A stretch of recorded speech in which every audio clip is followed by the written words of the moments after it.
How to add a boomerang effect to your CapCut videos. For this, first and foremost, open up your CapCut application on your mobile device. Then tap on New Project. Tap on the Photos option and select 3 to 4 photographs in sequence order.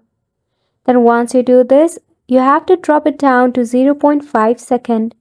So repeat this process for all the clip of the photograph. To give a preview, it should look something like this.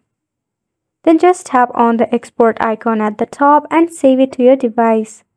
On to the next step, go ahead and select the recent project. Then tap on the plus sign icon and select the video that you recently exported from your gallery. And for a preview, it should look something like this. If you give it a play, it should be as smooth as shown right here. And that is how you can exactly add a boomerang effect to your CapCut videos.